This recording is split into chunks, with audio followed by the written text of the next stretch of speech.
Hi, Severine. How are you? I'm good, and yourself? I'm good, thank you. Let me introduce to those who don't know you yet, who you are. Okay. So you are a hair and makeup artist who works in luxury destination weddings. And honestly, check Sanni's Instagram feed is just such a pleasure. You know, you just travel by watching these beautiful pictures. And she's also doing photo shoots and TV. And as you just said, that's where we met on the Chrissy B show, TV show. So it's such a pleasure to have you here tonight. Well, thank you for having me. You've shared with me that although you are of perimenopausal age, you haven't experienced anything, which is fantastic. But you're obviously working with women who are also of this age and postmenopausal women as well. So you know exactly what to do to change the beauty routine as we are getting older. And Yes. You are going to share with us some of your tips tonight, isn't it? Yes. And you know what? It's very interesting because when you're doing somebody's makeup, you actually, my clients share a lot more than they would normally maybe with someone that they just met, that they don't know very well. So you start thinking because you're talking about skin and they start asking you questions and then they all of a sudden tell you a lot of, relatively personal information that they might not tell someone else that they met very quickly. So I'm privy to a lot of information. Okay, interesting. Anything you would like to share at this point, or? No, it's just what was interesting to me when we chatted, and then I started thinking back at my clients, because you said that people can start getting perimenopausal symptoms already at 35. Mm-hmm. And when I think back of my clients and some of the conversations I had, I personally didn't even realize that they could start that early. And then I started going, oh, actually what she was complaining about could be perimenopause. Yeah. And did you notice the difference in the skin condition and the hair condition when women turn, post 35 and before? Yes, I mean, obviously it kind of starts happening for everyone at a different age. We all progress at different life. I mean, you know better than anybody that lifestyle has so much to do with all of this and your nutrition. But pretty much the first thing that shows any kind of perimenopausal symptoms is your skin, because it reacts very fast to fluctuating hormones.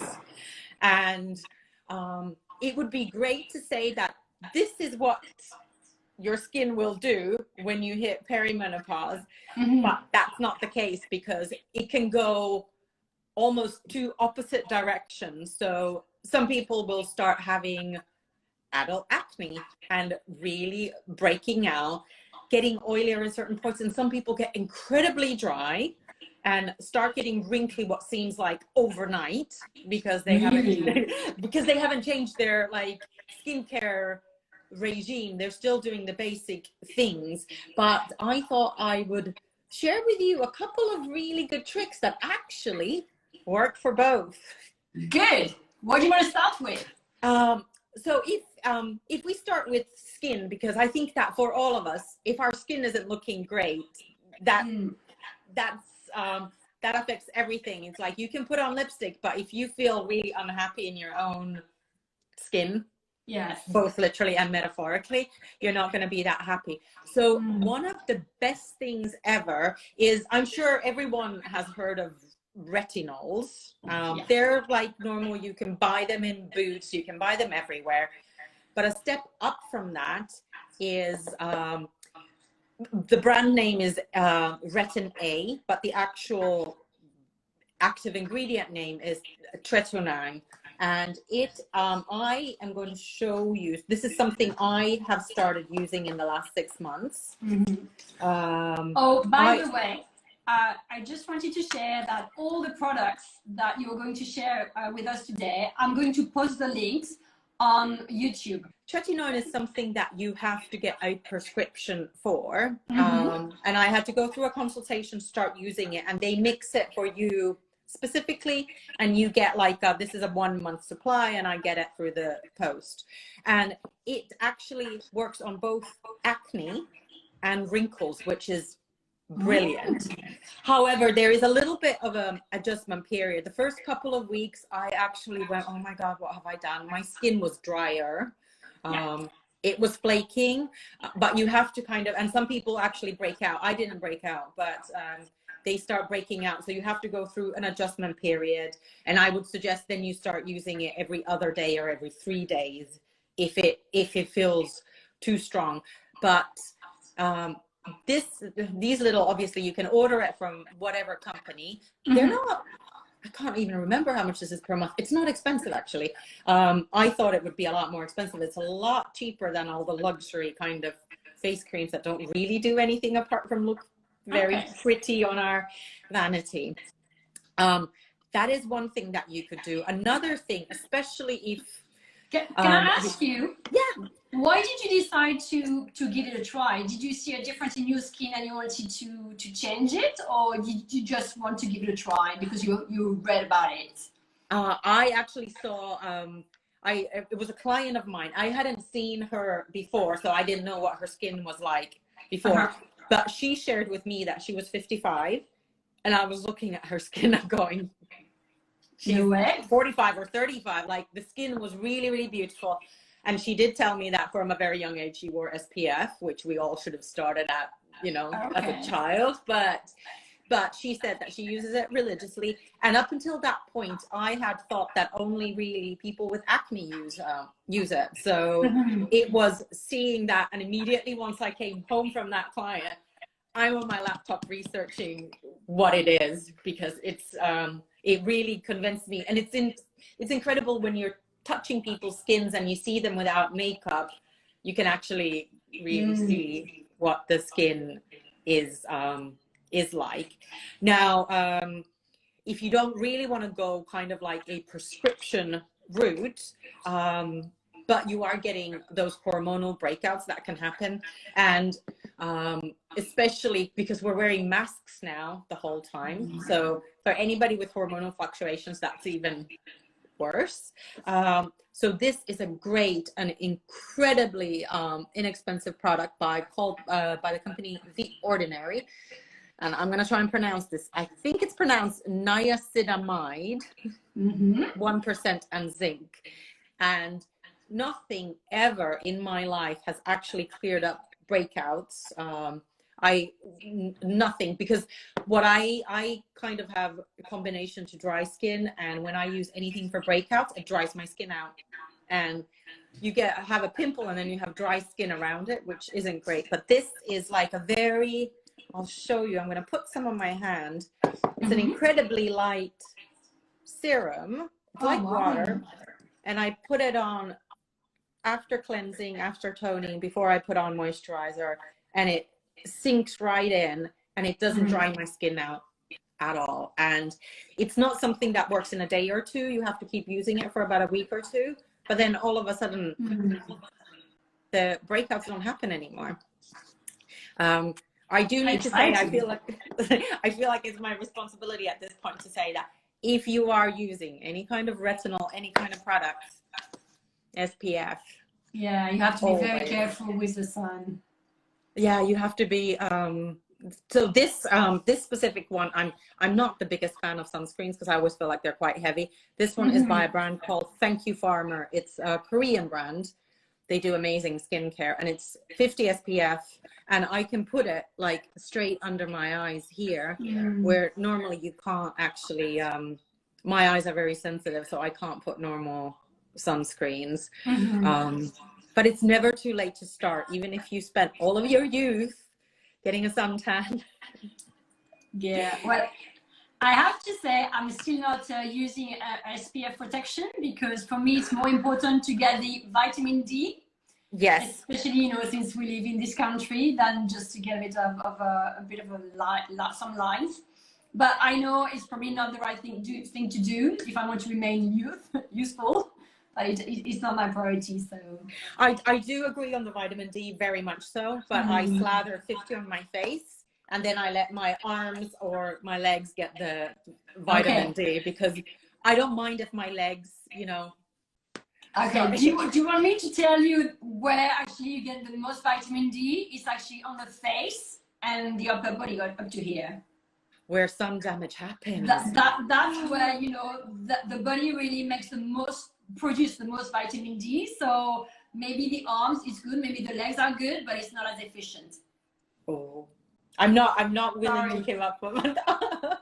Well, good thing is that until about 25, I would have gotten lots of vitamin D because I was like happily sunbathing until then without much protection at all. And the thing is, it's tricky because as we are getting older, our skin obviously is different and we don't produce as much vitamin D. So I think you probably it's probably the right thing to put more protection and just to have the vitamin D as a supplement.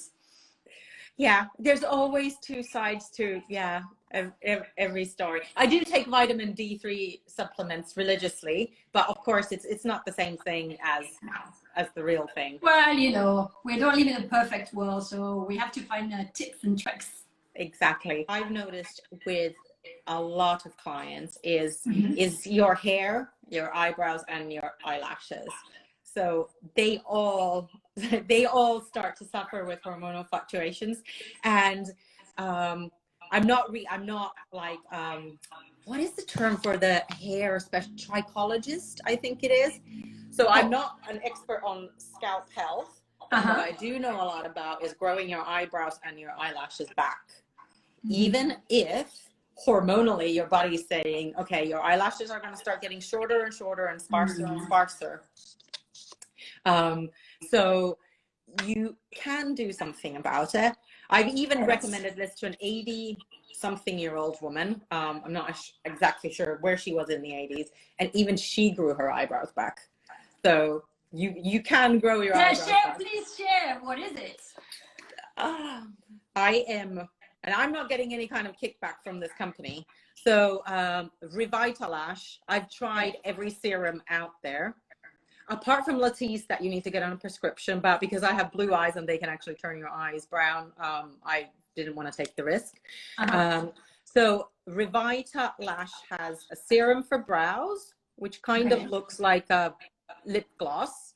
And all you do at night is I just go over my brows like that, and it takes me 2 seconds after you've done your moisturizer, and after you've done all of your skincare, you do that. And then this one for the eyebrows is like teeny tiny, it's like an eyeliner. Since I have some eye makeup on right now, I'm not going to put on my lash line. But all you do is you do kind of like a little line. It takes about, I would say, 4 to 6 weeks to start seeing a real difference, because the growth cycle of an eyelash is about 6 weeks. But then you really will see the difference. And not only do they get longer, they also get curvier. Like, so they start pointing up. I still use an eyelash curler anyways, and a little bit darker. So if you're on the fairer side, on the blonder side, it also kind of gives a little bit more definition to the brows, which I love. This is so exciting. How did you find all these products, you know? I've been obsessed with beauty products since I was like 8 or 9 years old. And obviously YouTube didn't exist then, none of like these things. So I would look at my mom's magazines, and the little tiny copy that was next to like a makeup picture, it always said it's like what they used. And I was like, oh, I need that. And my mom was like, you're not allowed to wear makeup. And I'm like, I need that. But I've always loved products. I am a total product junkie, and every once in a while I clear everything out. And I do make mistake purchases. I make a lot of mistake purchases, which I either then pass around to someone whose skin would be more suited, or whose coloring would be more suited. Or sometimes, unfortunately, they do get thrown away if a product is really bad. So does it mean that you tried every single new product that comes out? No. This day and age, so many new product launches are happening every single week that it is impossible. Most of the time, however, before I get into like buy a new product, I do look at YouTube reviews. I do look at real people reviews, because obviously the brand is going to say whatever they want. Like, they're going to promote it, and they spent a lot of money promoting it. So I want real people reviews, and I tend to watch reviews for different skin tones, different ages, all things like that. But no, I haven't tried everything. I'd love to be able to say that I have. And when you find a product that you really love, do you stick to it, or do you still try new products that are supposed to do the same effect? Certain things, like for example, the niacinamide. I have purchased this probably 10 times over. And there are other products that are more expensive than the ordinary, but they're no better. And this is, it's under £10 and it is amazing. This thing called Charlotte Tilbury's Hollywood Filter, I have purchased over and over and over again. And I don't know if it's me or like, why do I buy products with a lip gloss kind of one? Because this does not go on lips at all. But this actually brings me, because I did want to talk about, it's really difficult to put your finger on. You kind of, like companies try and recreate the youthful glow in skin. And millions and millions of pounds have been spent in research. And so there's something that happens in your skin, definitely by your early 40s and then increasingly so, that the glow, the light just doesn't bounce back from it. It doesn't, there's this plumpness that's gone. Obviously that has more to do with, we actually start losing fat in our faces. So and our fat just around here. So you look a little bit more tired, all things like that. But and you wear glasses to hide it. And you use a lot of skincare products, but I tend to, like, if you've never used foundation before, or if you've never used primers before, or anything that gives you a glow, this would be the right time. I'm not saying that women should start wearing heavy foundations. I'm quite anti that. So I think foundation should get lighter as you get older, and glowier, but layering things. So I'll show you this. This is Dr. Sebagh's Luminous Glow Cream. And this is essentially, I'll show it to you. It's a primer. So a primer is something that you the first layer basically, isn't it? First layer. And this already, hold on, I don't know if you can see. So these are the two hands. And so it gives you like already a little bit of a glow to your skin before you start putting on foundation. And the more glow you can have before you start putting on foundation, the better. And I would also say I wouldn't go for full coverage foundations now unless I was doing a photo shoot. If I'm doing a photo shoot, that's a completely different thing. But even for myself, for every day, I go kind of semi-sheer. Currently, I'm using NARS's Sheer Glow foundations, which is beautiful. But what I do to sheer it out even more is sometimes I mix these two things. Is it to create what we call the dewy skin? Yeah. So in order to create dewy skin, you need to, you would have moisturized your skin. Then you put on a primer, a glow enhancing primer. When you are, did I bring I don't think I brought the sponge here. Do you know a beauty blender, like these little egg-shaped sponges? Yeah. You wet it, and then when you wet it, you get less product on the face. Then you put on a glow enhancing foundation, and then comes this lovely. I'll show you. I'm actually wearing a little bit of it already, but this thing is Charlotte Tilbury's calling it a Hollywood filter, but it's essentially a highlighter, but it's what I'd call a grown-up highlighter. So it kind of gives, so if I'm moving, I'm sitting in front of a window right now, so you can kind of see that the light hits my face here a little bit differently than on this side. I can see that, And another great place to put it is just here on the bridge of the nose, even if you've got oilier skin. So right here, this, if you've got a glow here, it just brings light to the area around your eyes. Oh, yes. But it doesn't make you look oily as such. So layering very sheer and glow enhancing products will give you more of that kind of youthful glow back, as opposed to putting on like very sparkly or very kind of stroby, you know, what 25-year-olds are putting on Instagram is like the crazy bright highlighters is not actually going to make your skin look fresher. It's just going to accentuate. Oftentimes I see that when one of the things that can happen when you enter perimenopause, and definitely by the time you actually hit menopause, is your pores get bigger. So the actual pores show more. And if you put powder products, like a powder highlighter on it, it makes the pores look even more obvious. But when you put a cream, it kind of just melts so that not to accentuate the larger pores. Switching to, I love these things, they're so cute. Switching to cream or gel-based blushes, that is actually amazing as well. I'm not going to be going anywhere again, even though I'm wearing a little bit of blush. I'm going to put more on this cheek so you can see how easy it is. So I tend to use my hand as a palette. And because these come in kind of different shades of pinks, reds, mauves, I sometimes custom mix it. And all you do is that, and then you get kind of like you make it seem so easy to get some makeup on. Oh my god. It is easy. Remember, I practiced for a long time. Yes, I know. Yeah, that's really interesting. I can see the before and after on your side. It just makes such a difference. Yeah, and we do tend to we lose color as we age, from our hair, from our brows, from our skin. Even eye color starts getting paler. For a lot of people, like when I've been doing makeup on, I think the oldest lady I've ever done makeup was 94. Wow.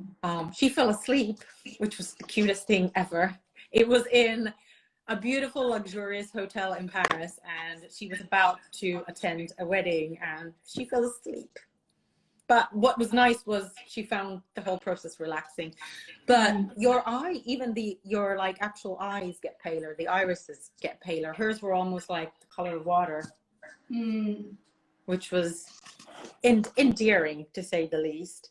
But yeah, I would say layering. And sometimes because of hormonal fluctuations, obviously dewy skin is meant to be glowy. If you do need to powder, using a very sheer powder, this looks completely white, but it doesn't actually give off any color. And only powder, so I only powder nowadays, I only powder here. I do set my under eye concealer with this. I use a tiny brush instead of a big one. I do under here. So if you powder here, if you're shiny right there, it'll make you look oily. This won't make you be perceived as oil, but that right there is. And then I do a little bit of my chin because it tends to get oily, and then just in the middle of my forehead. But as little powder as possible, like staying away from it is really, really good. This I need to talk about because this is my completely new love. This is only a week old for me, but this is going to solve a lot of people's problems. So along with, you know, eyebrows getting sparser, they also start growing in funny directions. Like they can, you know, you can have bits going here, and then you sometimes get, I can't show you right now, but sometimes they start pointing directly out, as opposed to being kind of like just beautifully organized. And do you cut them, like trim them? I do, yeah. I get really long ones just there, and I usually snip them. So this little baby, so obviously brow gels have been around for ages. This clear, lovely thing This works better than anything I have ever used. It's by Anastasia. It's just like, it looks like a hair gel, I guess. But other ones that are clear, that are very kind of hardcore, what happens is they tend to kind of almost be like hairspray, and then it starts flaking off white. But all you do with this is you just get a spoolie, and when you brush them in place, and you can kind of brush them as high as you like, they stay the whole day. Like nothing will move them. And currently, I mean, the trend is for kind of very brushed up brows anyways. So I am so excited by this. What is it called? It's Anastasia, and it's called Brow Freeze. I was on a waiting list for this forever. Oh. And when the second I got the email that they are being stocked at Cult Beauty, I was like, online that moment. Go for it. Because what's really annoying is when you get kind of very, when you get those brow gels that glue your brows in place, if you do anything, if you touch it by accident, out comes like this white thing that looks like dandruff, which is not that attractive. No.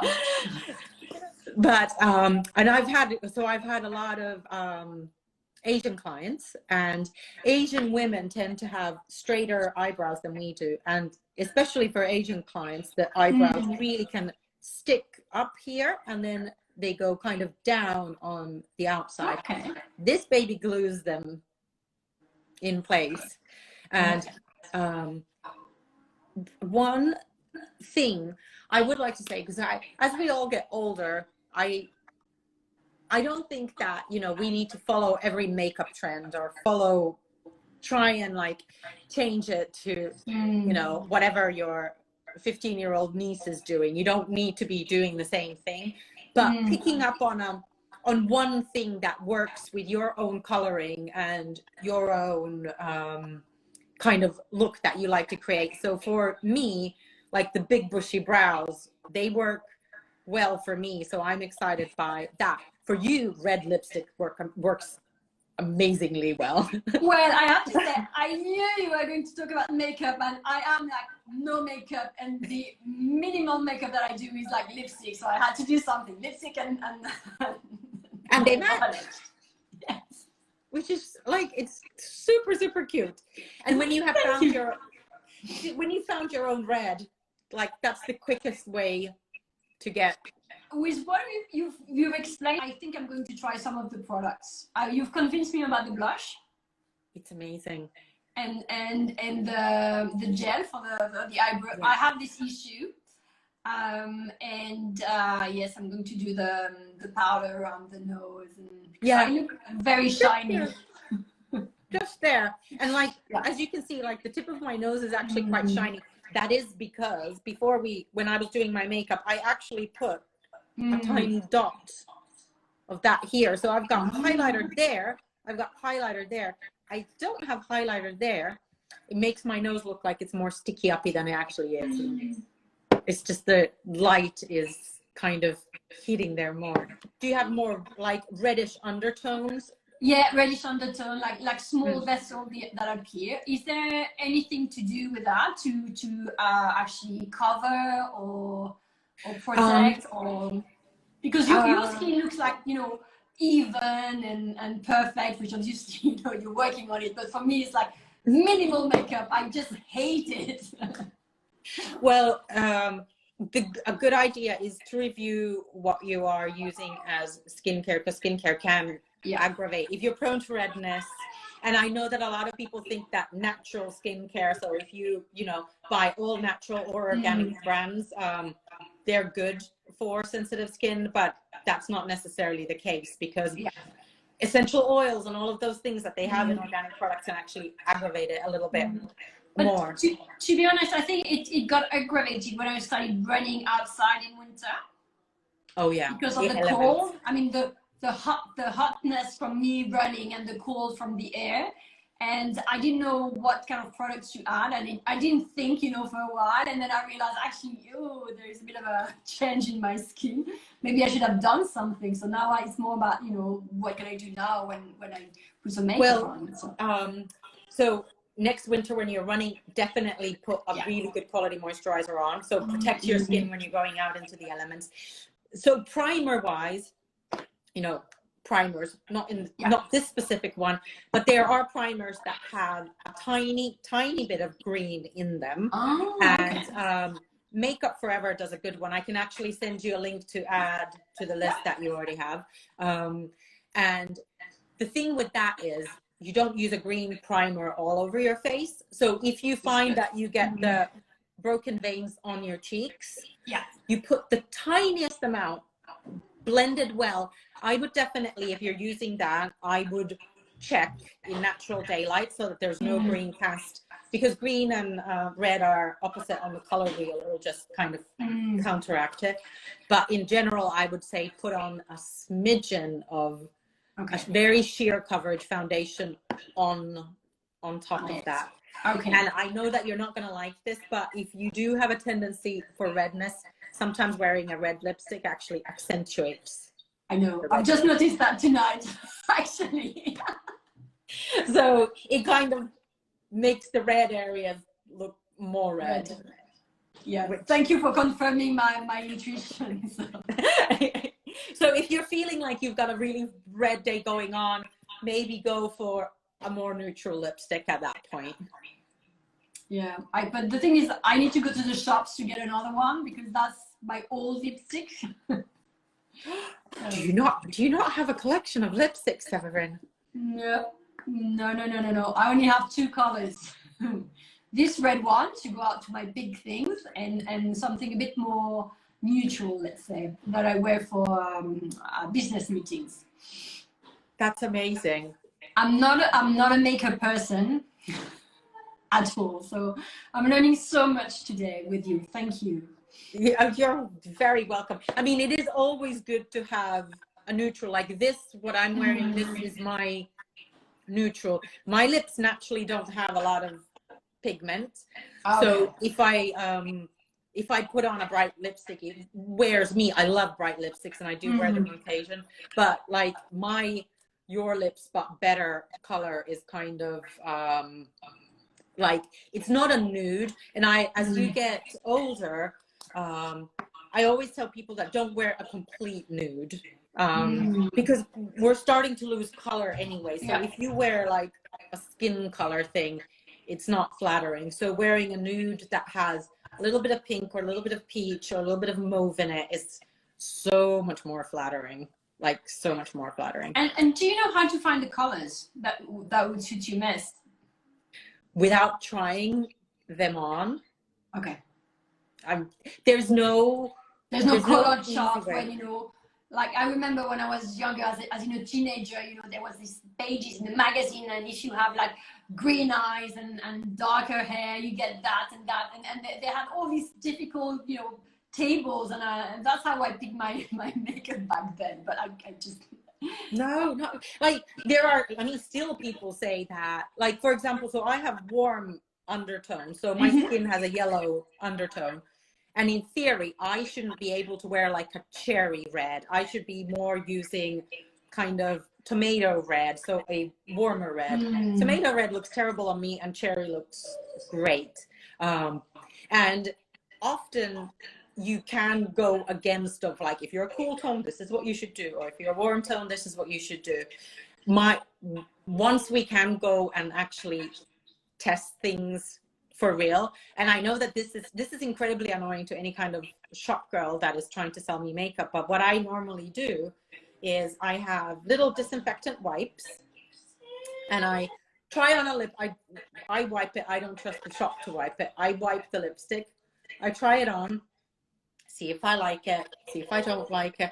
I wipe it off, and then I go with my little disinfectant wipe and try on something else. Because unless you're trying it on your skin, and sometimes it's, you know, sometimes a lipstick will look great if you keep your mouth shut, but as soon as you smile, your teeth turn yellow.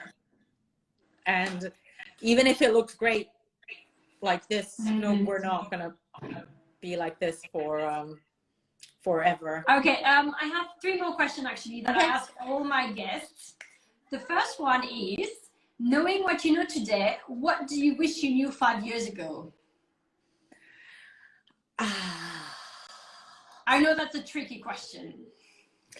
Oh my God, this could go into like any direction. I know. Just tell us what comes to mind. What comes to mind is, do you know what? I'm actually going to quote my mom here, because I asked my mom this question 2 years ago, and I said, tell me something that is amazing about growing old, because we get fed all these messages that women shouldn't grow old, and there's so many negatives, and this is negative and that is negative, and we lose our looks, and then we feel terrible emotionally. And she said, actually, to be honest, you do get more confident, and you care less about what people think. So once you're over a couple of hurdles, you're way happier than you used to be. She said that she's a lot happier. My mom is in her 70s, and she's a lot happier apparently than she was in her 30s or 40s. Best beauty tip? If you want a beauty tip, yeah, we're all up for it. Please share. My best beauty tip is actually boring, and it's not water, because I'm one that I can tell you that drinking water does work, but I don't do it enough. Sleep on a silk pillowcase. On a silk? Okay. Silk pillowcase. What difference does it make? So cotton absorbs moisture. So it makes your hair drier and frizzier, and also it absorbs moisture from your skin. Unless you're a perfect person and sleep on your back, you know, the whole time, which none of us do. I try to. I always start sleeping like that, but then I wake up with my head in the pillow. And silk keeps your skin moisturized. So investing in a couple of silk pillowcases also feels really luxurious. Yes, I can imagine. Do you have a brand you recommend to buy? Mine are from John Lewis, just okay. John Lewis own brand. And this is going to make you laugh, and it's also going to probably make you feel sorry for my husband. I have also invested in a little silk hat. A what? It's like a little beanie, like it looks like a little silk hat that you can put on when you sleep. And actually, like, women with really textured hair, they tend to love that. And I found it through a client, and it keeps my hair is really fine and fly away, and it keeps my hair amazing. My husband thinks I'm crazy if I'm wearing it. But, yeah, man, you know. Yeah. I never understand anything about beauty. It saves your hair, because I color my hair and it can break off easily, and it really saves your hair, and it really saves my skin. Really saves it. That's amazing. My last question, with regards to supporting women, you know, going through the menopause, all the changes, who do you think I should invite on this show and ask all these questions? If you have someone in mind. Oh, Davina McCall, if she'll do it. She's like so outspoken. Yes! That would be awesome. Yeah, and I'll ask her. Who knows, you know? She might say yes. I mean, who knows? But she's so outspoken about it, and kind of has gotten the topic out of the closet, which it should have never been in the first place. I would probably also. It's funny. I don't even remember, because you asked me that before, and I don't even remember what I answered. I would probably get a yoga teacher in, or like a Pilates teacher as well. Yeah. They would be really great. I have invited both a yoga teacher and a Pilates teacher, and they both said yes. So they're going to tell us pretty soon about, you know, what to do for menopause. So that's great. Well, Sanni, thank you so much for all your tips. As I say, all the products that you've mentioned are going to be on my YouTube channel, so you can just get them from there. In the meantime, I know you offer private makeup sessions. I do. So how can we book for those sessions? So you go to my website, sannisorma.com/lessons, or I think you'll put a link to that as well. Mm-hmm. And I offer now we can offer lessons in person again, thankfully. But I do it also over Zoom, which is not actually that different from what we are. So we're both on our laptops, and how the Zoom lessons work is basically I'll do something. So I'll do that. I'll show you what kind of brush I use. And beforehand, I ask you to send me what makeup you have. And then I watch you do it. And then we basically kind of mirror each other. And it's actually really interesting because people have got really scared of going, if you're not doing it, I can't do it. But when you talk through, like even complete beginners on how to hold a brush properly and don't poke your eye, do this, or this is how I would do your eye makeup if I was doing it. It does work. You told us how to get a hold of you, and also you are available on Instagram. Yes. The handle is Sanni Makeup Artist, and honestly, your feed is one of the best, the most enjoyable. You know, I just want to get married again and hire you to do my whole thing, because it's just like makes like a dream wedding. And you're also on YouTube, Miss May 27. Is that correct? Yes. Yes. So there's a lot of makeup tutorials there. I actually started that channel. It's got to be coming to 10 years ago now. Wow. But there's like hundreds of makeup tutorials there. And at some point I stopped adding new ones, but they're all still there. Okay, wonderful. Well, Sanni, again, thank you so much for today. It's been great having you, and perhaps I'll have you again in another time. Perhaps I'll get you to do your makeup live. Yes, I'd love to, but I would need to buy some products before. Yeah, I think you do need that. Because at the moment, I just have lipstick, literally. Yeah, that'll be a quick tutorial. Okay, we're done. Thank you. Bye. Thank you for having me. My pleasure.